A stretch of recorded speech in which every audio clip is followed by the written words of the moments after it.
Hello student, welcome back to my channel. Today's class we are going to discuss some numericals on operational amplifier. Come to the first numerical. In a circuit of Schmidt trigger, R1 is equal to 12 kilo ohm, R2 is equal to 2 kilo ohm, input voltage is equal to 3 volt peak to peak sine wave with the saturation voltage is equal to 14 peak to peak. Calculate. First आपको calculate करना है UTP. UTP stand for upper trip point. Second LTP lower trip point. Third hysteresis voltage. Fourth feedback factor. तो इस numerical में आपको directly बताया गया है कि ये श्मिट ट्रिगर का न्यूमेरिकल है. Schmidt trigger is the application of operational amplifier और यहाँ पे आपको 4 टर्म फाइंड आउट करनी है. इन चारों टर्म को फाइंड आउट करने के लिए हर एक टर्म को फाइंड आउट करने के लिए आपको 1 मार्क मिलेगा. So this total question is of 4 marks. तो आपके किताब में ये क्वेश्चन नहीं है, मैंने टीपीएस से ये क्वेश्चन उठाया है. इन केस एग्जाम में ऐसा न्यूमेरिकल आता है तो आपको आइडिया रहे कि ऐसे न्यूमेरिकल को कैसे सॉल्व करना है. So first of all write down the given data. तो गिवन में क्या लिखना है, तो आप लोग गिवन में लिखोगे they are directly providing you the value of R1, R2, input voltage and the saturation voltage. अभी यहाँ पे एक चीज़ ध्यान दो, input voltage is not important for us. आप लोगों ने पढ़ा भी होगा श्मिट ट्रिगर, मैंने पढ़ाया है वीडियो लेक्चर्स में, तो प्लीज़ वो वीडियो लेक्चर को ज़रूर देखिए, तभी आपको ये न्यूमेरिकल समझेगा. तो इनपुट वोल्टेज हमारे कोई भी फॉर्मूला में नहीं है, तो हमारे लिए इम्पॉर्टेंट है सैचुरेशन वोल्टेज. तो ये इनपुट वोल्टेज सिर्फ हमारे कन्फ्यूजन के लिए है. ओके, तो सैचुरेशन वोल्टेज कितना दिया है बच्चों? So 14 volt peak to peak. It means +14 -14 तक वो क्या करेगा, वैरी करेगा. पीक टू पीक दिया है तो ज़्यादा से ज़्यादा +14 तक जा सकता है, कम से कम -14 तक जा सकता है. तो पॉजिटिव सैचुरेशन वोल्टेज क्या हो गया, +14 हो गया. निगेटिव सैचुरेशन वोल्टेज क्या हो गया, तो -14 हो गया. टू फाइंड में ये चारों चीज़ें लिख लोगे आप लोग. Okay, now let's find out. मैं सॉल्यूशन आपको बताती हूँ. यहाँ पे मैंने गिवन डेटा और टू फाइंड लिखा नहीं है, बट आपको एग्जाम के टाइम पे लिखना है. मैंने डायरेक्टली सॉल्यूशन से स्टार्ट किया है. तो पहले टर्म हमको फाइंड आउट करना है अपर ट्रिप पॉइंट, जिसको ही इन शॉर्ट बोला जाता है UTP. We already discuss in case of Schmitt trigger हमें 2 आउटपुट वोल्टेज मिलते हैं because Schmitt trigger is the application of comparator. तो हमें जो 2 आउटपुट वोल्टेज मिलते हैं, एक है +Vsat पॉजिटिव सैचुरेशन वोल्टेज, एक है -Vsat negative saturation voltage.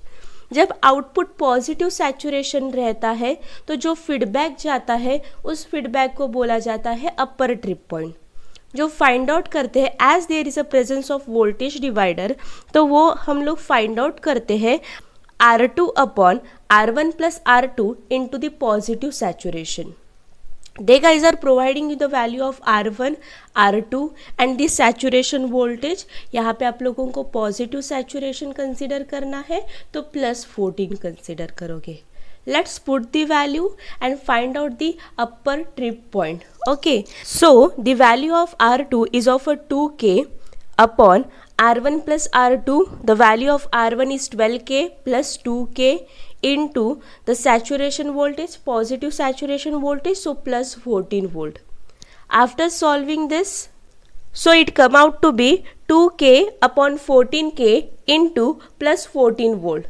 So 14 get cancel out, K get cancel out. So it come out to be 2 volt. So positive 2 volt आपका आंसर आया किसका, तो अपर ट्रिप पॉइंट का. Now let's come to the second term, lower trip point LTP. LTP को find out करना है तो हमें निगेटिव सैचुरेशन वोल्टेज कंसिडर करना पड़ेगा. Maximum negative saturation voltage consider करना है. So the negative saturation voltage in this case is -14. The formula is almost same, सिर्फ हमारा सैचुरेशन वोल्टेज चेंज हो रहा है. तो हमारा कौन सा सैचुरेशन वोल्टेज कंसिडर कर रहे हैं हम लोग, तो negative saturation voltage. So your answer is come out to be same but with negative sign. तो आपका आंसर क्या आ रहा है इस केस में, so it come out to be -2 volt because 2K upon 14k into minus 14 volt.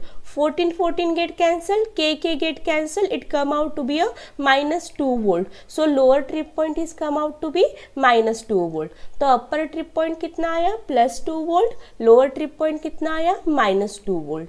Third term को find out करते हैं अब. To find out the hysteresis voltage is nothing but the difference in between the two trip point. दो trip point हमने कौन से find out किए, upper trip point, lower trip point. इन दोनों का जब डिफरेंस लेंगे that is nothing but the hysteresis, और you can say that hysteresis voltage. So just now we find out the upper trip point, it come out to be plus 2 volt and lower trip point is come out to be minus 2 volt. So plus 2 volt minus 2 volt. So minus get plus. So plus 2 volt is come out to be 4 volt. So hysteresis voltage is come out to be 4 volt. Fourth one, feedback voltage. It is denoted by beta. The formula for the feedback voltage is given by R2 upon R1 plus R2. Simple. So the value of R2 is of a 2K upon R1 is 12K plus 2K. It is come out to be 2 upon 14K. So K get cancel out. 2 upon 14 is come out to be 1 upon 7. After solving this, it come out to be, so is equal to 0.1428. Feedback factor is of a unitless quantity because the unit get cancel out here. तो इसको solve करने के बाद हमें ये answer मिल रहा है. तो यहाँ पे या कोई भी यूनिट नहीं लिखना है, बाकी सबकी यूनिट क्या रहेंगे बच्चों, तो वोल्ट में रहेंगे. Upper trip point, lower trip point, hysteresis voltage. Feedback factor is the unitless quantity. तो ये हो गया आपका numerical on the Schmitt trigger. आते हैं नेक्स्ट न्यूमेरिकल की तरफ. Second, the gain bandwidth product of an operational amplifier is 1 megahertz. If the gain of the negative feedback amplifier is 50, what will be the maximum frequency that can be amplified without distortion? तो to find में आपको लिखना है कि maximum range of frequency आपको पूछा गया है. Maximum range of frequency is nothing but called as a bandwidth. So they guys are asking about the bandwidth. तो टू फाइंड में आपको लिखना है बैंडविड्थ. गिवन क्या क्या है, तो दो चीज़ें आपको गिवन है. एक है आप लोगों का गेन बैंडविड्थ प्रोडक्ट जो है 1 megahertz and the gain is given to you 50. Now let's come to the solution. तो first of all write down the formula. Gain bandwidth product already बोला गया है, गेन और बैंडविड्थ का क्या है, प्रोडक्ट है. So is equal to gain into the bandwidth. Find out क्या करना है बच्चों हमें, तो बैंडविड्थ फाइंड आउट करना है. So bandwidth is equal to gain bandwidth product upon gain. Gain bandwidth product is provided to you as a 1 megahertz. Gain कितना दे के है, तो 50 दे के है. After solving this calculation it will come out to be, the bandwidth is come out to be 0.02 megahertz, और you can convert it into a kilohertz. So it come out to be 20 kilohertz. तो ये आसान example था. Such type of numerical can be asked in the filling the blanks for the 1 marks. Otherwise 3 marks के लिए भी आपको पूछा जा सकता है. Now let's come to the third numerical. Find out the maximum and minimum voltage gain for the circuit of the figure if input voltage is of a minus 10 millivolt. Find output voltage corresponding to maximum and minimum gain. From this circuit diagram you have to write down the given data. तो यहाँ पे आपको दो resistance दे के है, input resistance and the feedback resistance. But the value of feedback resistance is vary because there is a presence of a variable resistance. कितने ओम का variable resistance present है, तो 10K का वेरिएबल रेजिस्टेंस प्रेजेंट है. तो यहाँ पे दो फीडबैक रेजिस्टेंस की वैल्यू निकलेंगी. एक जब आप लोगों का मैक्सिमम गेन फाइंड आउट होगा तो फीडबैक रेजिस्टेंस की वैल्यू मैक्सिमम रहेंगी. एक जब आप मिनिमम गेन फाइंड आउट करोगे तो फीडबैक रेजिस्टेंस की वैल्यू मिनिमम रहेंगी because there is a presence of a variable resistor. तो आपको क्लियर आइडिया मिले इसलिए मैंने यहाँ पे गिवन डेटा और टू फाइंड लिखा है. गिवन डेटा में आपको दो चीज़ें दे के है, एक है इनपुट रेजिस्टेंस की वैल्यू. तो इनपुट रेजिस्टेंस आपको दे के है 2K2. 2K2 को ही आप लोग लिखोगे 2.2 किलो ओम. इसमें ही आप कंफ्यूज होते हो इसलिए मैंने ये न्यूमेरिकल लिया है, अदरवाइज ये न्यूमेरिकल आप लोग आसानी से फाइंड आउट कर सकते हो.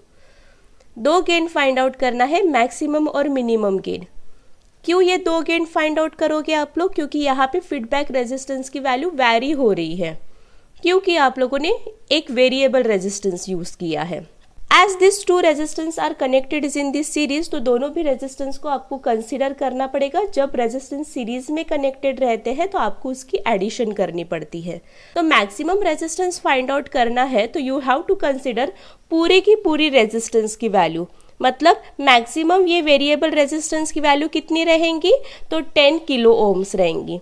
सो 4.7 के 4K7 it means 4.7K plus 10 kilo ohms is coming out to be a 14.7K.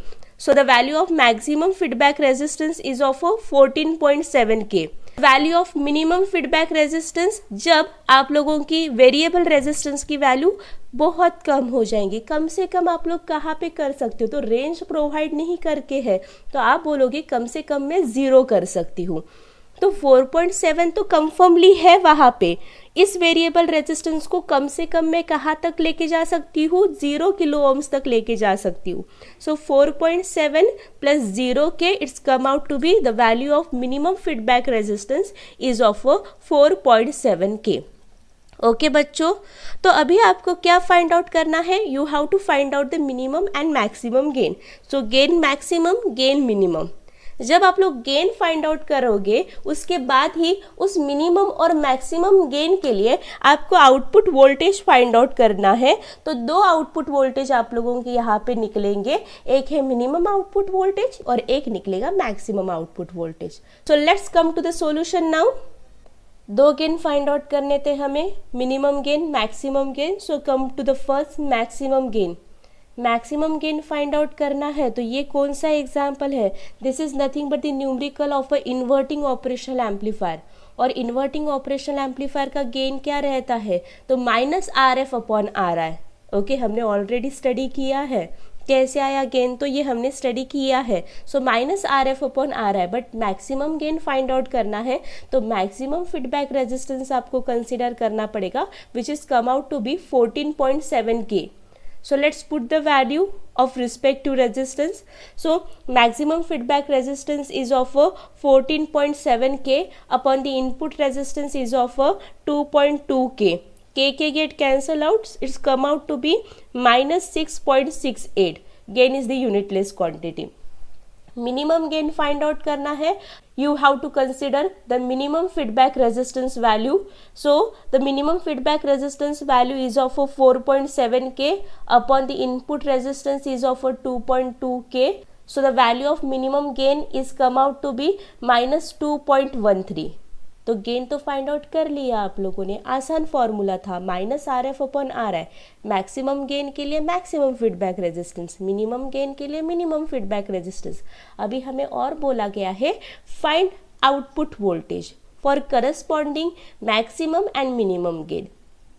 तो आउटपुट वोल्टेज तो आसानी से फाइंड आउट कर सकते हो। तो आउटपुट वोल्टेज फाइंड आउट करने का फॉर्मूला क्या है? Gain times input voltage. तो दोनों भी गेन के लिए फाइंड आउट करना है। तो जब मैक्सिमम गेन के लिए फाइंड आउट करोगे तो मैक्सिमम आउटपुट वोल्टेज मिलेगा, मिनिमम गेन के लिए फाइंड आउट करोगे तो मिनिमम आउटपुट वोल्टेज आपको मिलेगा। तो देखो, V out maximum is equal to gain maximum into the input voltage. Output voltage is find out as a gain times input voltage. So the maximum gain is come out to be -6.68 into input voltage is given to you as a -10 millivolt. तो आपको यहाँ पे -10 millivolt put करना है। After solving this minus gate plus and multiplied by 10 it's come out to be 66.8 millivolt. Minimum output voltage, for that purpose you have to consider the minimum gain which is come out to be -2.13 into the input voltage is same for this as well, -10 millivolt. So the minimum output voltage is come out to be 21.3 millivolt. तो इस तरीके से आपको इतना find out करने के लिए 4 marks मिलेंगे। इस चीज़ में आपको सिर्फ एक चीज़ के बारे में ध्यान रखना है कि उन लोगों ने कुछ अलग तरीके से रेजिस्टेंस को प्रोवाइड किया था। 4K7, तो 4K7 बीच में आप लोगों का K है, इट मीन्स वहाँ पे आपका पॉइंट है, इसीलिए मैंने ये न्यूमेरिकल को आप लोगों का डिटेल में लिया। अदरवाइज ऐसे न्यूमेरिकल हमने पहले भी सॉल्व किए हैं। Hope so you guys are clear with all this 3 numerical. कोई भी ऑपरेशनल एम्पलीफायर के न्यूमेरिकल में आपको डाउट होगा तो आप लोग मुझे पूछ सकते हो। Thanks for watching this video, share with your friends. Thank you.